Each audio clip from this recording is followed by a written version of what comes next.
मेरे प्यारे साथियों, आज के सेशन में हम लोग सीखेंगे सबजंक्टिव मूड। तो अगर आप इंग्लिश ग्रामर को सीखना चाहते हैं या स्पोकन इंग्लिश सीखना चाहते हैं तो उसमें आपके लिए एक डिफ़िकल्ट टॉपिक आता है सबजंक्टिव मूड का। ठीक है, तो उसी को आज मैं आपको आसान भाषा में ऐसे समझाऊंगा कि आपको पूरी तरीके से समझ आ जाएगा। इसके बाद सबजंक्टिव मूड में आपको किसी भी प्रकार की कोई दिक्कत नहीं होगी। तो अगर आप चाहते हैं कि सबजंक्टिव मूड आपको आ जाए, कम्प्लीटली आ जाए, इसमें कोई परेशानी ना हो, तो आप हमारे साथ एंड तक बने रहें। ठीक है, तो बात करें सबजंक्टिव मूड की, तो ये जो है इंग्लिश ग्रामर का एक महत्वपूर्ण टॉपिक है जो हमारे कॉम्पिटिटिव एग्जाम में भी आता है और दूसरा स्पोकन इंग्लिश में भी आता है। ठीक है, और ये इसको one of the most difficult topic भी माना जाता है, क्योंकि यहाँ थोड़ा समझना हमारे लिए क्या हो जाता है, मुश्किल हो जाता है, और ये जो ग्रामर के और पार्ट है उससे थोड़ा हट के हो जाता है। ठीक है, तो आज हम लोग बात करेंगे सबजंक्टिव मूड की। ठीक है, तो सबसे पहले बात करते हैं सबजंक्टिव मूड होता क्या है। तो इंग्लिश आपको पता है एक भाषा है, और भाषा का प्रयोग हम लोग कम्युनिकेशन करने में करते हैं। ठीक है, एक दूसरे के साथ जो है ना आइडिया को, थॉट्स को, फीलिंग्स को, इमोशंस को शेयर करने में करते हैं। ठीक है, और भाषा का प्रयोग करते समय हम लोग सेंटेंस का निर्माण करते हैं। तो कुछ सेंटेंस ऐसे भी होते हैं जिसकी पूर्ति संभव नहीं होती है, यानी ऐसे सेंटेंस जो जिसकी पूर्ति संभव नहीं हो, यानी जो काल्पनिक सेंटेंस हो, जो वास्तव में एग्जिस्ट नहीं करता हो, ऐसे सेंटेंस को बनाने के लिए सबजंक्टिव मूड का प्रयोग किया जाता है। जैसे यहाँ पे आपको दिख रहा है सबजंक्टिव मूड, अनफुलफिल्ड विश, ऐसी इच्छा जिसकी पूर्ति संभव नहीं हो, अनफुलफिल्ड विश है ये। ऐसी डिजायर जो अनफुलफिल्ड हो, यानी जिसकी ऐसी डिजायर जो जिसकी पूर्ति संभव नहीं हो, ऐसे कंडीशन जिसकी पूर्ति संभव नहीं हो, यानी ऐसी बातें जो वास्तव में एग्जिस्ट नहीं करता है, जिसका वास्तविकता से कोई लेना देना नहीं होता है, जो वास्तव में पूरा नहीं हो सकता है, जो असत्य बातें हो, झूठी बातें हो, जो बातें असंभव हो, अवास्तविक हो, और जिसकी पूर्ति संभव ना हो, ऐसे सेंटेंस का निर्माण करने के लिए हम लोग सबजंक्टिव मूड का प्रयोग करते हैं। ठीक है, इतनी बात आई समझ में। ऐसे सेंटेंस जो इमेजिनरी हो, मतलब काल्पनिक हो, ठीक है, कोरी कल्पना हो, जिसकी सिर्फ आप कल्पना कर सकते हैं, वास्तव में वो पूरा नहीं हो सकता है, ऐसे सेंटेंस को बनाने के लिए हम लोग सबजंक्टिव मूड का प्रयोग करते हैं। ठीक है, जैसे यहाँ देखिए सेंटेंस लिखा हुआ, काश मैं राजा होता, काश मैं राजा होता। अगर मैं राजा होता तो मैं इस तरीके से ना बोलता काश मैं राजा होता। अगर मैं बोल रहा हूँ काश मैं राजा होता, इसका मतलब मैं राजा हूँ नहीं, और मेरे लिए राजा बनना संभव नहीं है, इसलिए तो मैं बोल रहा हूँ काश मैं राजा होता।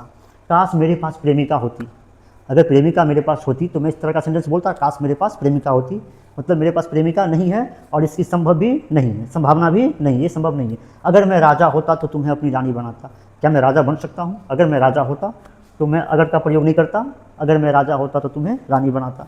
वह मुझे ऐसे डांटती है मानो मेरी प्रेमिका हो, मानो मेरी प्रेमिका हो, वह मेरी प्रेमिका नहीं है, मानो मेरी प्रेमिका हो। यानी कि कोरी कल्पना जो होता है, कोरी कल्पना जो सिर्फ कल्पना में संभव हो सकता है, वास्तविकता से जिसका कोई लेना देना नहीं होता, जो वास्तव में एग्जिस्ट करता ही नहीं है, ऐसे सेंटेंस के निर्माण करने के लिए हम लोग सबजंक्टिव मूड का प्रयोग करते हैं। जैसे यहाँ कोरी कल्पना, यानी कि अनफुलफिल्ड विश, डिजायर, कंडीशन, ये सब जो होता है उसको दिखाने के लिए हम लोग सबजंक्टिव मूड का प्रयोग करते हैं। यहाँ पे आपको सेंटेंस दिख रहा है, काश मैं राजा होता, अगर मैं पक्षी होता तो आसमान में उड़ता, क्या मेरे लिए पक्षी बनना संभव है? नहीं।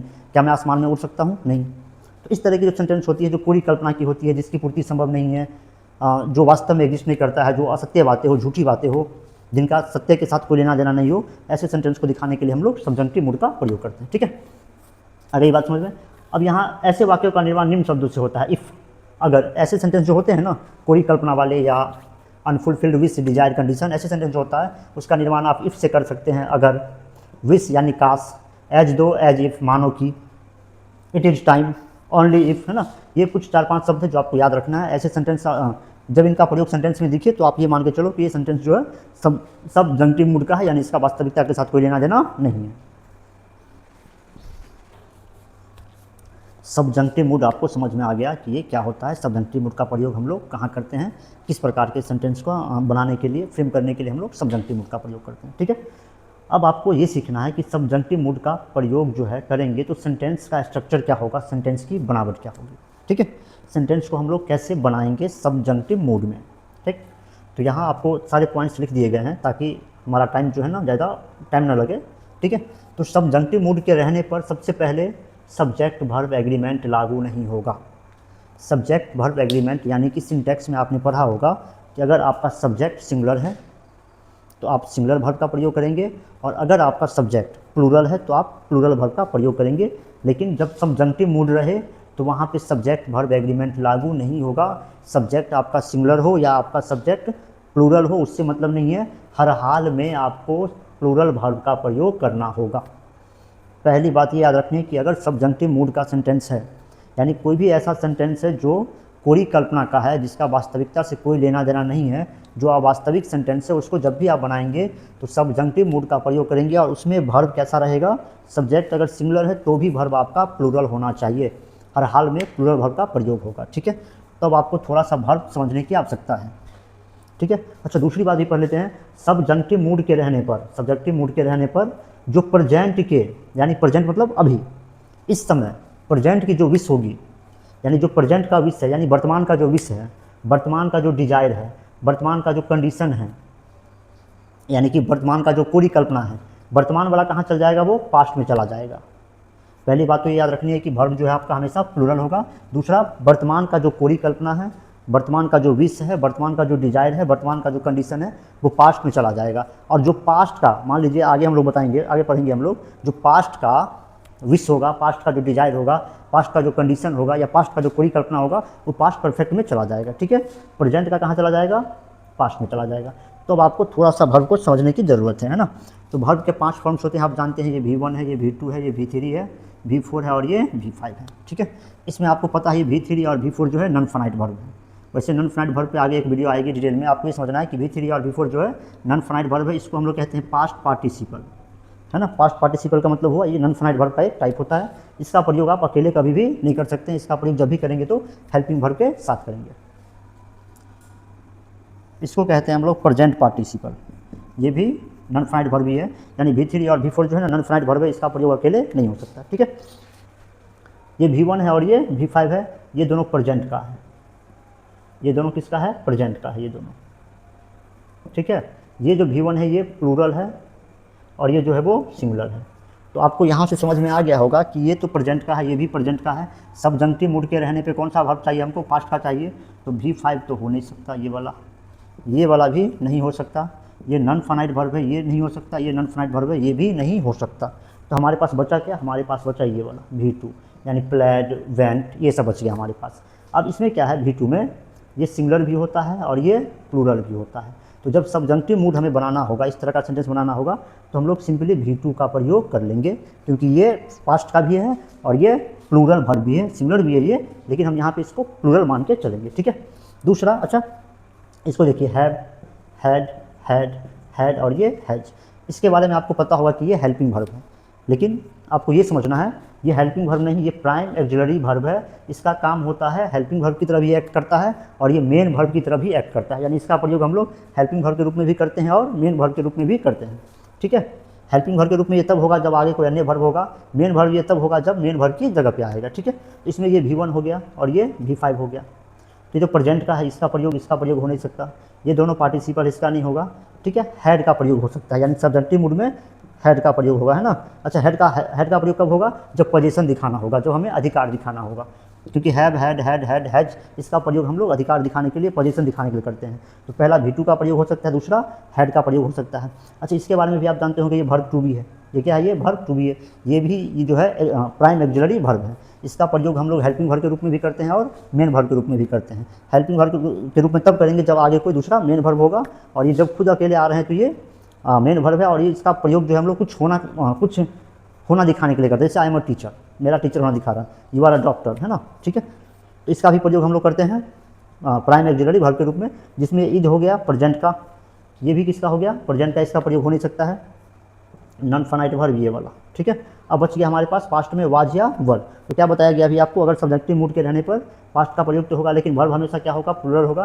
तो ये सिंगुलर हो गया और ये क्या है, प्लूरल है, यानी कि वर्ब का प्रयोग होगा। ठीक है, तो सब्जेक्टिव मूड के प्रयोग होने पर जो है हम लोग या तो V2 का प्रयोग करेंगे, पोजीशन दिखाना है तो हेड का प्रयोग करेंगे, और कुछ होना दिखाना है तो वर्ब का प्रयोग करेंगे। ये तीनों का प्रयोग हो सकता है। ठीक है, अब आपको एग्जाम्पल से यहाँ समझना है। आई विश का मतलब हुआ काश, आई विश का मतलब हुआ काश। आई हैड अ कार, अगर यहाँ पे आप हैव का प्रयोग करेंगे या किसी और का प्रयोग करेंगे तो ये गलत होगा, काश मेरे पास एक कार होता।